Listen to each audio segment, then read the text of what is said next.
Welcome back to IGN's Assassin's Creed Syndicate review discussion. I'm Dan Stapleton, and we've got Daniel Krupa here, our reviewer.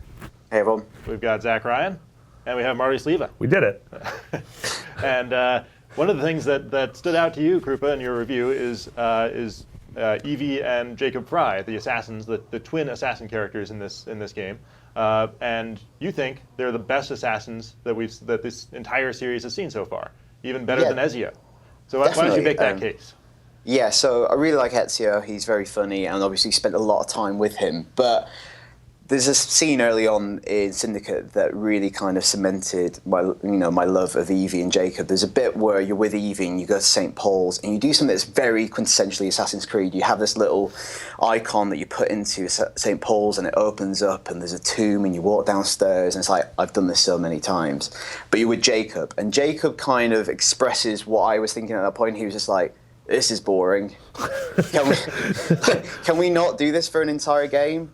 And I like the fact that those kind of competing impulses and my attitudes towards the series are embodied in those two characters. Evie wants to do the kind of more serious, dedicated assassin stuff, and Jacob just kind of wants to save his city. So I think they work well with each other, but also work well kind of articulating those two impulses that I had.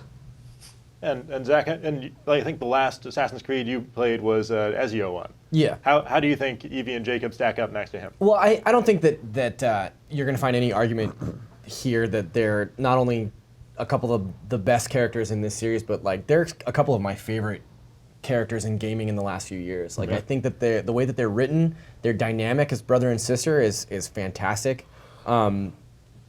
I think that they're just, Marty said it earlier, but he was talking about charm, and I think that both of them are just so charming in their individual rights that they just completely blow Ezio out of the water in terms of like how I identified with the characters. Suck it, Italy. And I think that they're perfect foils for each other too. Like you were saying, Krupa, like she's so serious and he's so jovial. I don't know. I really love them both. Yeah, one of the things this brings to the series, which it's never really had, is this sort of dynamic between two characters. Yeah. I loved Ezio and I loved Edward Kenway, but I never felt like they had a match to them. Whereas the banter between the two of them, and like, yes, it is very much, Evie is very much, she's classic, she's Altair, she is Connor, she's that kind of an assassin. Whereas, Jacob doesn't really care about the Creed so much as he wants to... More like Edward. Yeah, more like Edward. He wants to liberate London, he just wants to go fight guys. And like his enthusiasm, like when he starts the Rooks and how he's all stoked about the name of it, and Evie's just like, this is really dumb. Yeah. And how the entire game like grinds to a halt because he's like, we're not continuing this until I fix this grappling hook. He's like, that is the only thing I care about right now is fixing the grappling hook. And I really like that. And the missions kind of break down well across the two of them, this idea of Jacob doing a kind of an action and Evie having to tackle the consequence of it. And I quite like how they flip between those two characters, and she's kind of the more conscientious of the two.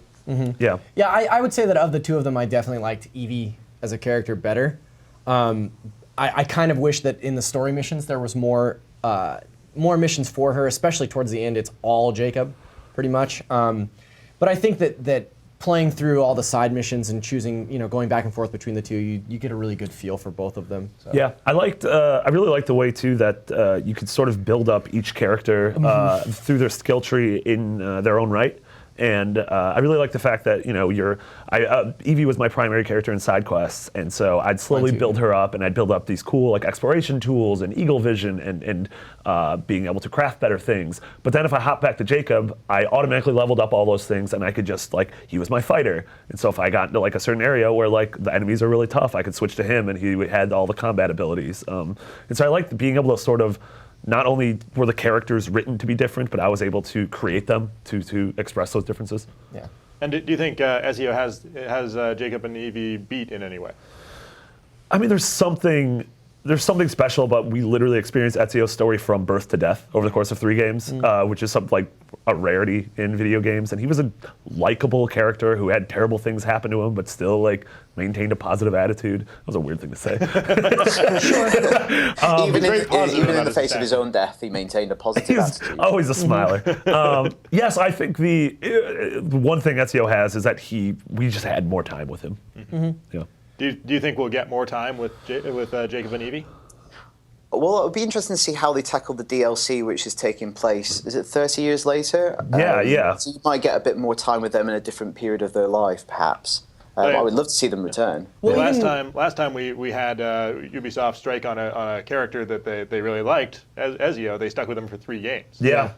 Also, I would say the British Empire in the 19th century, it opens up lots of different locations in a very kind of natural way. You could go to India, you could go to the West Indies again. Yeah. There's lots of locations you could go I would to. love to stick with the 2 of them. Yeah, even different epochs. You know, like we catch a glimpse of World War I in this Yeah. game. That's a major spoiler, obviously. Sorry. For anybody Spoiler, there was a who wasn't World expecting that, War. There was, but- yeah. Yeah, so I think that there's definite ground there to see them again repeatedly, you know. Yeah. And even in the end game, you open up missions from Queen Victoria and stuff even after the main campaign has ended that I think, you know, will definitely prolong just their story even in this game itself. Right. All right, thank you guys very much for sharing what makes Jacob and Evie really special. And we'll have much more on Assassin's Creed Syndicate, both in this review discussion and in general on IGN.